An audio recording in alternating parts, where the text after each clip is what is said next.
Tiga.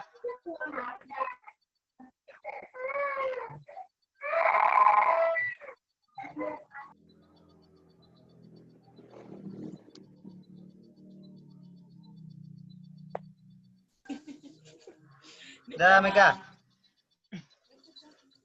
Halo. Oke. Assalamualaikum warahmatullahi wabarakatuh. Waalaikumsalam warahmatullahi wabarakatuh.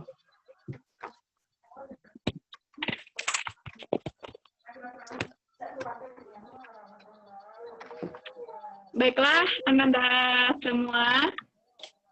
Sebelum kita memulai pelajaran kita pada sore hari ini, untuk ketua kelas, Ibu minta tolong siapkan ya.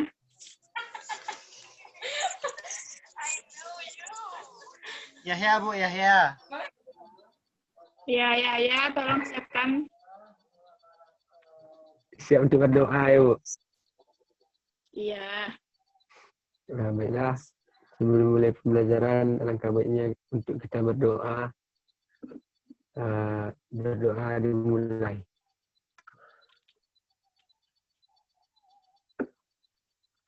Doa selesai.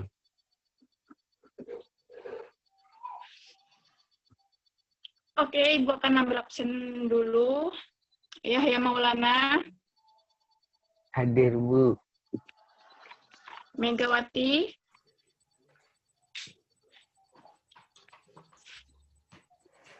Megawati mana? Hadir Ibu, Megawati agak demam nih Bu. Lagi sakit. Iya Bu, boleh izin nggak Bu? Kirim deh. Tuh ada di balik ada apa kan? Iya, semoga cepat sembuh ya. Iya Bu, makasih Bu. Yelviani,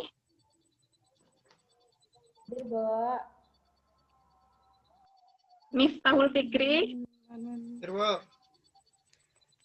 Dinda Wulandari, Hadir, Bu. Cika hadir. Cika, tadi izin Bu. Kirim dalam mengecek. Izin berarti nggak datang dia sekarang, nggak masuk.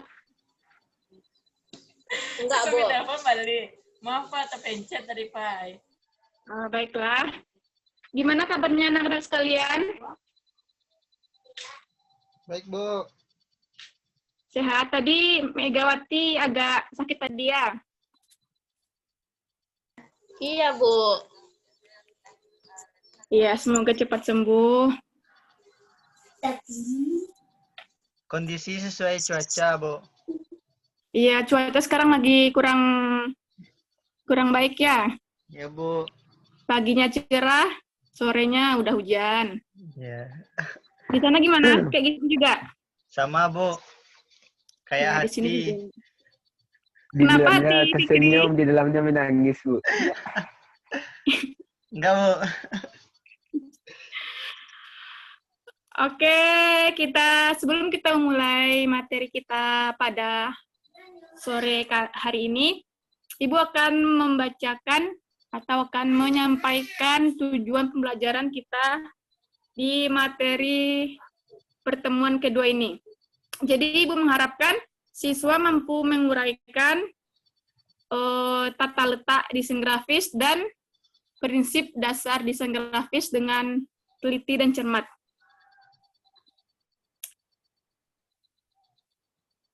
Ada yang ingat apa materi kita minggu kemarin? Lupa Bu. Iya. Nggak ada diulang di rumah. Enggak. Main. Pasal kemarin itu Bu. Tapi sekarang udah lupa Bu. Kalau kumpul ya. Ibu akan memulai. Ya. Jadi materi kita pada minggu kemarin itu tentang dasar desain grafis, ada ciri-cirinya, pengertian. Jadi prinsip dari desain grafis itu ada beberapa, salah satunya itu tentang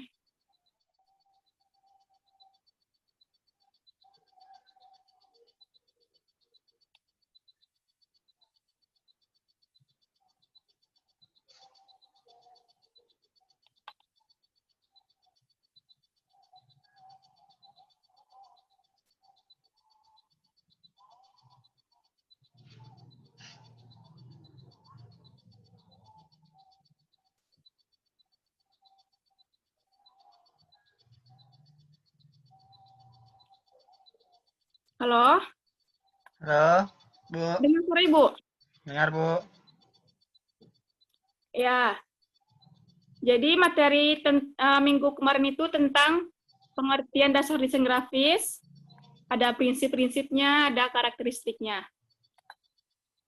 Jadi, salah satu prinsip dari desain grafis itu, maksud Ibu unsur-unsur dari desain grafis itu ada garis, ilustrasi, tipografi, warna, gelap terang, tekstur, dan ruang. Itu merupakan dari unsur-unsur desain grafis. Baiklah, kita lanjut ke materi kita hari ini. Tolong Ibu Elsa.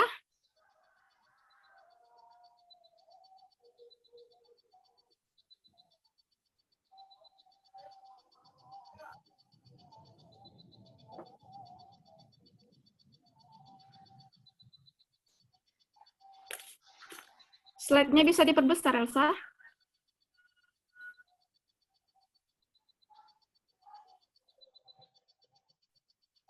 Oke, jadi itu materi kita untuk hari ini tentang tata letak desain grafis.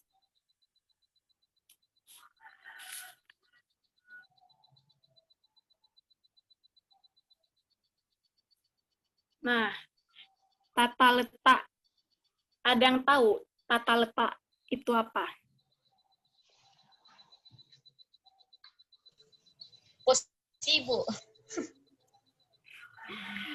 Oke, tata letak merupakan usaha untuk menyusun, menata, atau memadukan elemen-elemen atau unsur-unsur komunikasi berupa teks, gambar, tabel, agar komunikasi visual yang menjadi lebih komunikatif, estetik, dan menarik.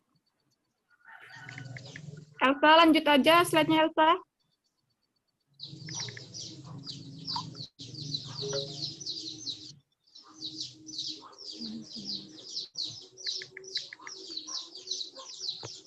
Elsa.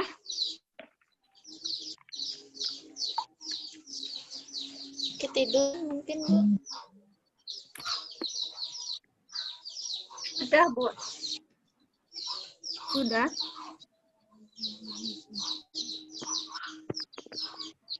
Jaringan mungkin tuh, Bu. Soalnya di sini. Jadi yang teman-teman lain ada kelihatan tata letak desain grafis di sana? Masih halaman tampilan depan. awal, Bu. Ya, Bu.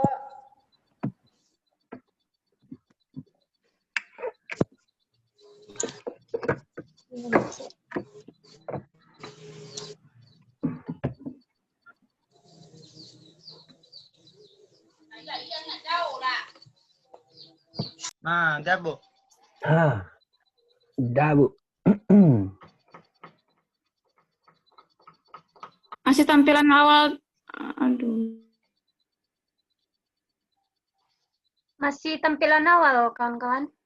Udah tampilan itu, udah tata letak desain grafis. Udah oke. Udah masuk ke pengertiannya, Bu. Yang slide kedua, Elsa. Udah, Bu. Udah, Ini Bu. slide kedua, Bu. Udah masuk ke A, Bu. Tata letak desain grafis. Iya. Udah nampak anak-anak semua? Sudah, Ibu. Udah, Bu.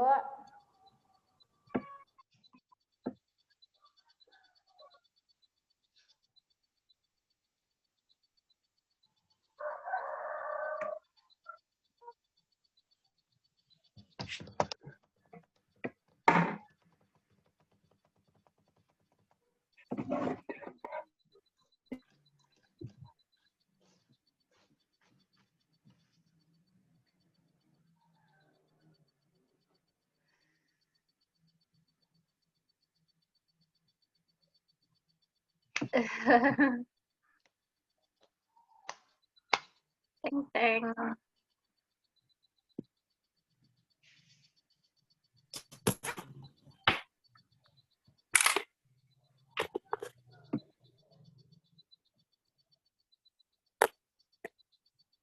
Baiklah. Ibu, mohon maaf ya, jaringan Ibu susah di sini. Gak apa-apa, Bu. Tetap semangat, Bu. Ya Bu, nggak apa-apa Bu. Kita lanjut ya. Berusaha terus Bu. Jadi dalam pembuatan suatu desain, tentu harus kita perhatikan tata letaknya supaya yang melihat desain kita itu mudah menerima informasi yang disampaikan. Jadi itulah merupakan pengertian dari tata letak tersebut. Selanjutnya tujuan utama dari tata letak, yaitu untuk menampilkan elemen gambar dan teks agar menjadi komunikatif dalam sebuah cara yang dapat memudahkan pembaca menerima informasi yang disajikan. Nah, di sini diperlukan pertimbangan ketika sedang mendesain suatu informasi yang seefektif mungkin. Selanjutnya, lanjut Elsa.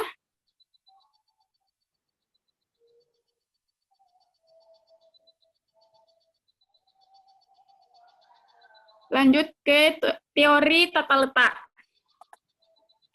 Jadi di sini ada 3 tahapan dalam teori tata letak desain grafis.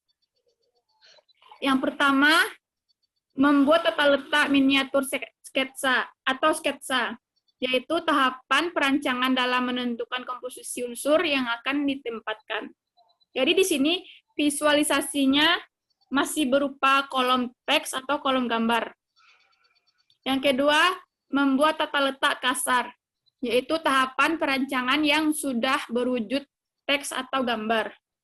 Dan yang ketiga, membuat tata letak komprehensif atau lengkap, yaitu tahapan perancangan keseluruhan unsur yang sudah disusun dengan baik dan benar. Jadi yang tahap ketiga ini sudah final atau sudah siap untuk dicetak. Next, Elsa. Selanjutnya, jenis-jenis tata letak desain grafis. Jadi jenis-jenis tata letak di sini terbagi menjadi 6 bagian. Yang pertama, mondrian, yaitu mengacu pada bentuk kotak horizontal atau vertikal. Di setiap bidang ini akan sejajar dengan ruang presentasi yang berisi kolom informasi atau gambar untuk membuat komposisi yang konseptual. Jenis yang kedua, sirkus, yaitu mengacu pada tata letak dengan elemen yang tidak teratur, namun masih menghasilkan desain yang efektif. Jenis yang ketiga, multiple, yaitu tata letak yang terbagi menjadi beberapa bagian atau tema dalam bentuk yang sama. Di sini multiple ini sesuai dengan namanya, seperti persegi panjang, persegi, kubus, dan lain-lain. Jenis-jenis yang keempat itu ada siluet, yaitu mengacu pada teknik ilustrasi atau fotografi yang menyoroti bentuk bayangan. Siluet ini berbentuk barisan teks, ilustrasi warna, atau pembiasan warna yang halus dengan teknik fotografi. Selanjutnya yang kelima ada big type. Ini menekankan gaya penggunaan font berukuran besar sehingga bisa menarik perhatian para audiens. Jadi di jenis yang kelima ini biasanya digunakan untuk membuat suatu judul atau desain poster. Selanjutnya desain yang keenam, alfabet atau inspired, yaitu berfokus pada susunan huruf atau angka dalam urutan yang tepat sehingga bisa membuat kata-kata yang memiliki makna.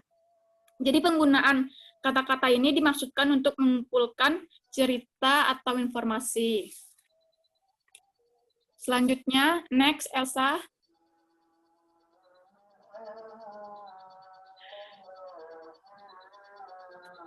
Jenis tata letak pada desain halaman web. Yang pertama ada statis. Statis yaitu ukuran halaman yang sudah ditetapkan dan tidak merubah ukuran lebar browser. Yang kedua ada liquid, yaitu akan membuat tampilan website terlihat sama dan baik walaupun dibuka pada browser yang berbeda. Jadi liquid ini, tata letak liquid dibentuk lebih relatif daripada tata letak statis. Yang ketiga ada adaptif. Dibuat pada media CSS untuk mengenali lebar browser, kemudian dimodifikasi tata letak sesuai dengan lebarnya. Pada adaptif ini, jenis ini menggunakan unit yang tetap sama seperti tata letak statis. Namun bedanya ada beberapa lebar tata letak yang ditandai dengan beberapa hal teknis tertentu. Selanjutnya ada responsif. Umumnya tata letak dan desain ini akan menyesuaikan browser dan gadget atau mobile yang digunakan.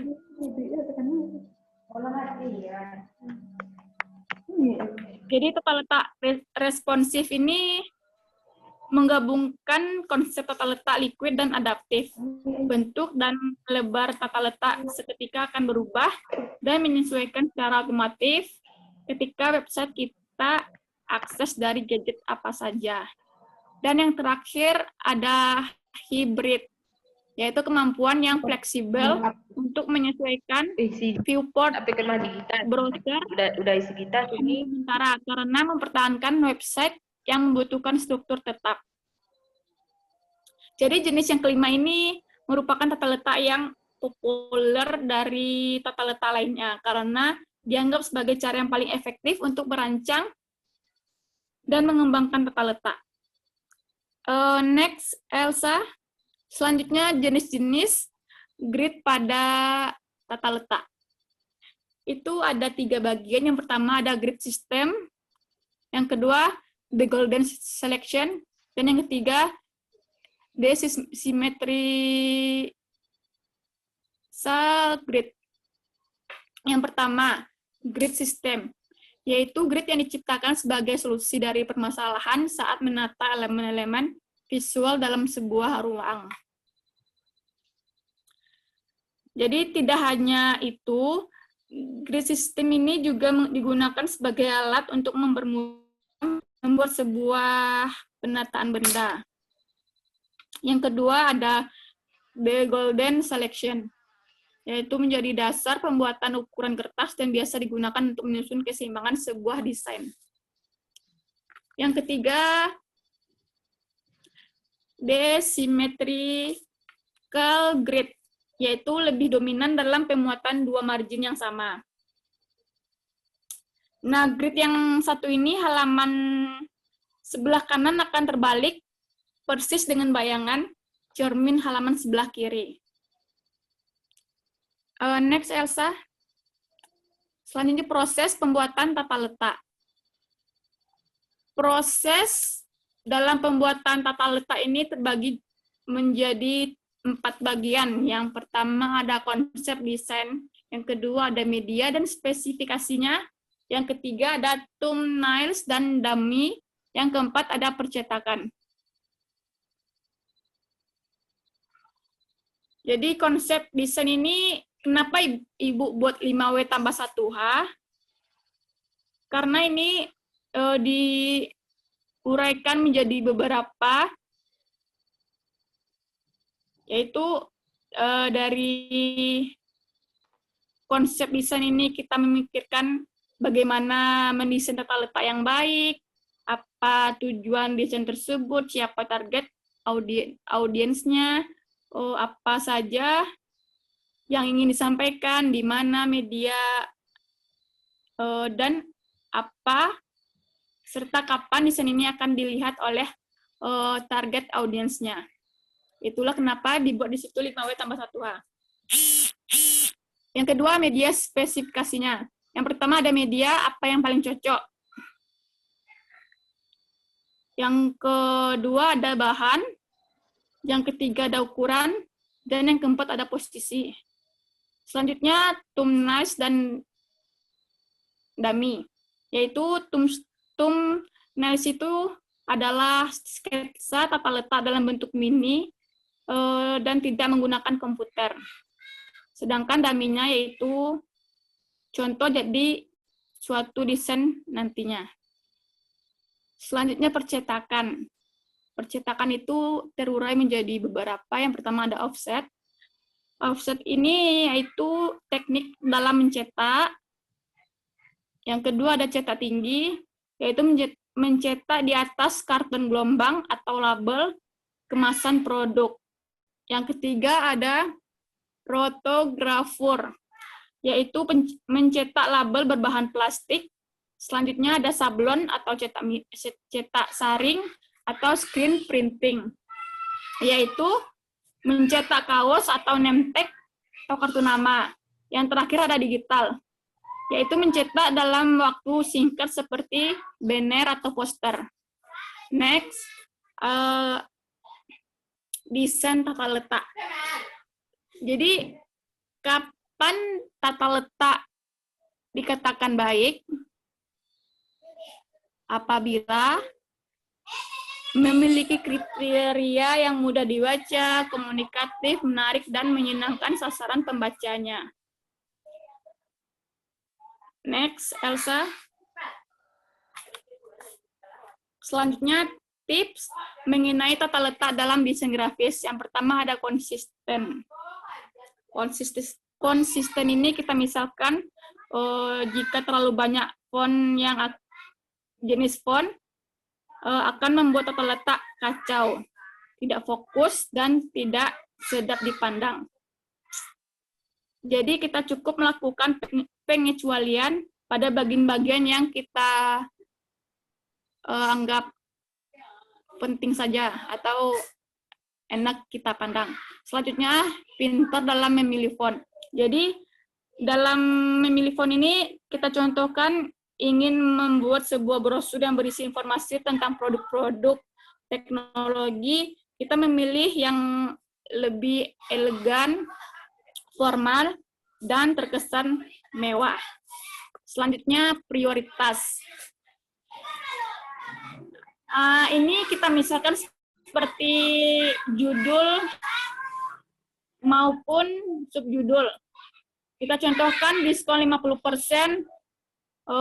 Jadi hal ini kita tujukan untuk menarik perhatian para audiens. Selanjutnya ada warna.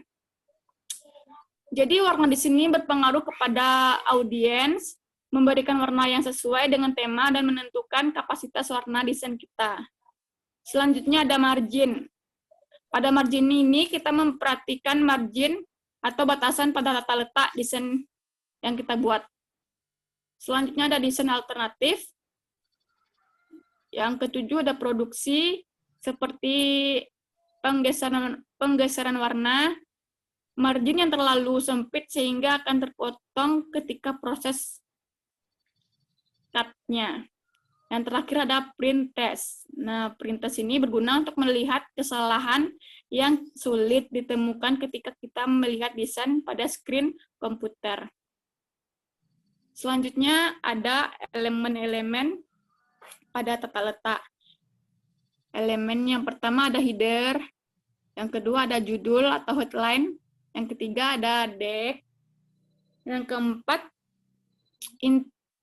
initial cap, yang kelima ada kotak, bingkai atau frame atau border, yang keenam ada artwork, yang ketujuh ada footer, yang kedelapan ada kicker atau eyebrows, yang ke-9 ada salute, yang ke-10 ada byline atau writer credit, yang ke-11 ada caption, yang ke-12 ada foto, 13 ada sidebar, yang ke-14 ada point, bullet, yang ke-15 ada informasi atau infografis, yang ke-16 ada signature, yang ke-17 ada page number, yang ke-18 ada indent, ke-19 ada subjudul, ada full quotes, ada isi atau body text, dan yang terakhir ada running. Itulah elemen-elemen pada tata letak. Selanjutnya ada prinsip dari dasar desain grafis. prinsip ini, Elsa, next Elsa.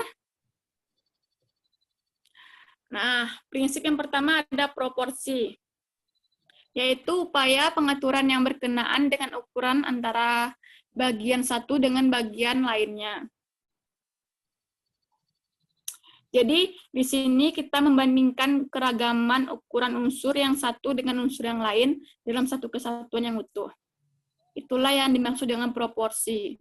Selanjutnya ada keseimbangan, yaitu kondisi sebuah desain ataupun benda yang membuat semua kekuatan jadi bekerja saling menghilangkan satu dengan yang lain.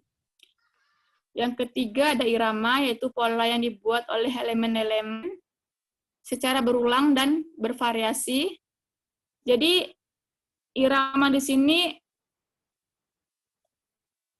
berulang dan bervariasi ini adalah kunci utama dari ritme visual.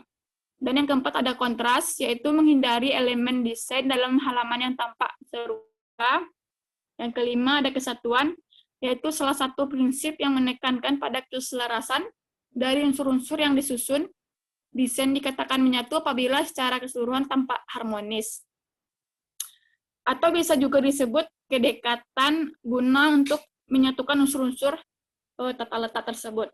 Dan yang terakhir ada prinsip keselarasan, yaitu timbul dengan adanya kesamaan, kesesuaian, dan tidak adanya pertentangan. Jadi itulah yang dikatakan dengan prinsip dasar dari desain grafis. Sampai di sini ada yang ingin ditanyakan? Tidak, Bu. Pas, Bu.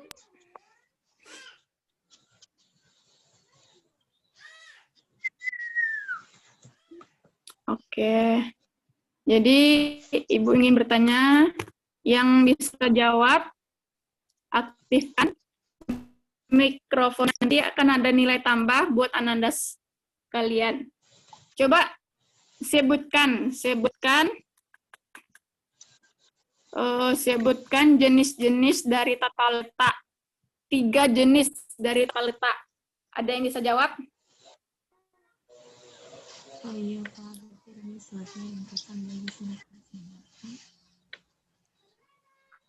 Patay lah Pak si pemenangnya Pak. Aku aja.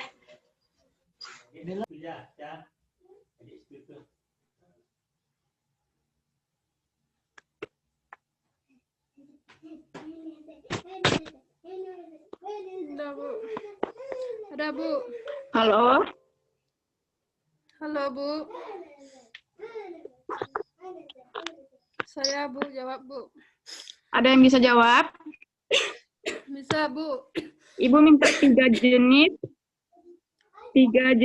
dari tata letak. Itu kan ada 6 buah. Coba sebutkan 3 saja. Yelvi, Bu. Yelvi, Bu. Yelvi, Bu. Bu.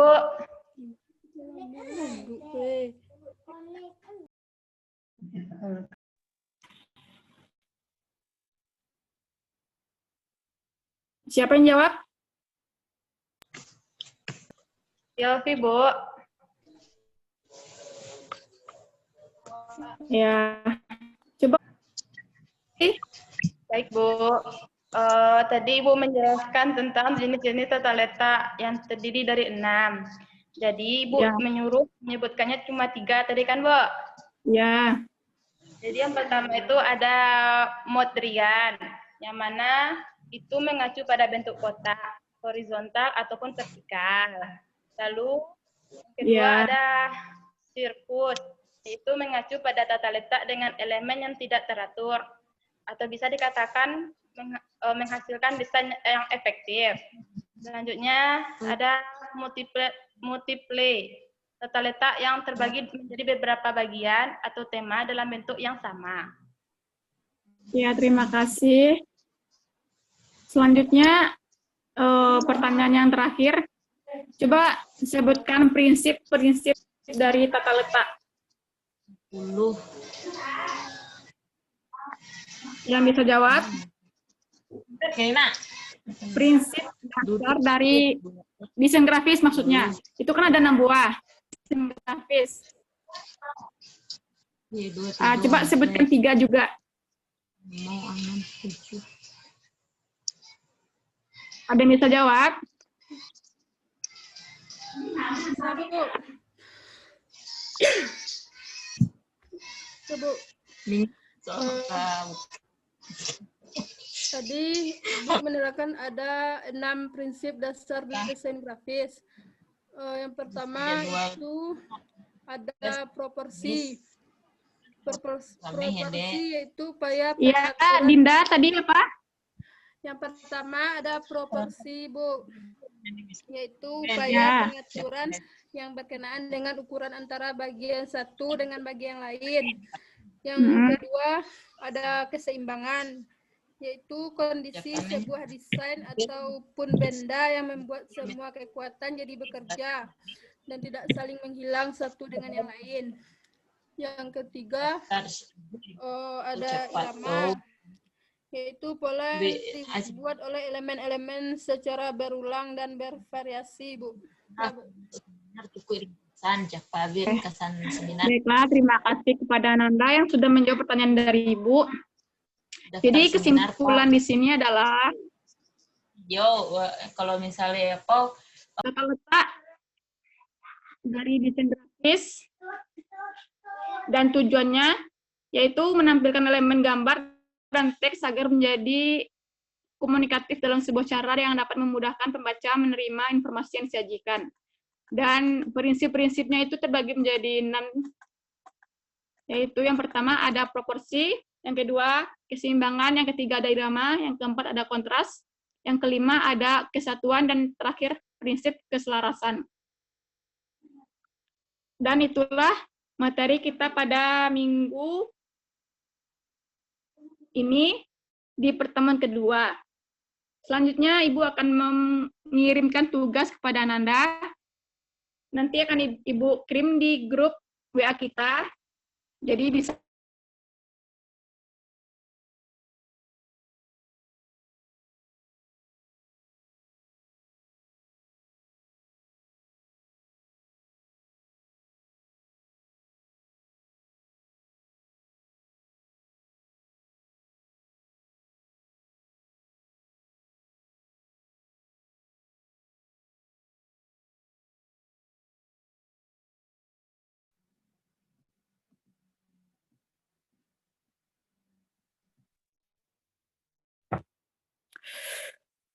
baiklah anak-anak, sudah bisa mendengar suara Ibu?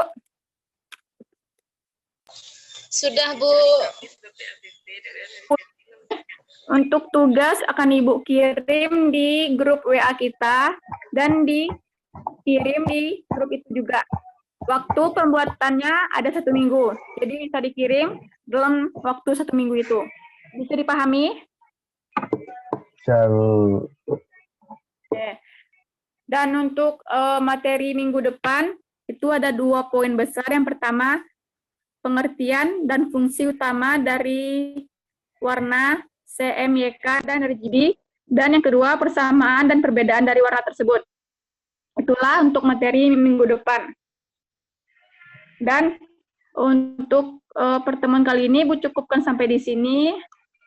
Untuk ketua, pimpin doa untuk bersyukur. Baik, Bu. Karena kita sudah selesai pembelajaran, langkah baiknya untuk kita bersyukur. Bersyukur dimulai.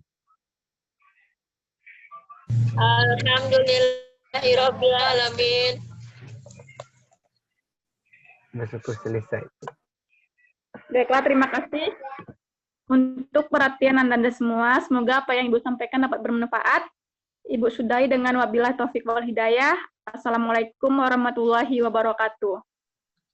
Waalaikumsalam warahmatullahi wabarakatuh. Warahmatullahi wabarakatuh. Terima kasih, Ibu. Iya, Atas sama-sama. Maaf, sehingga aku jadi sehat, Bu.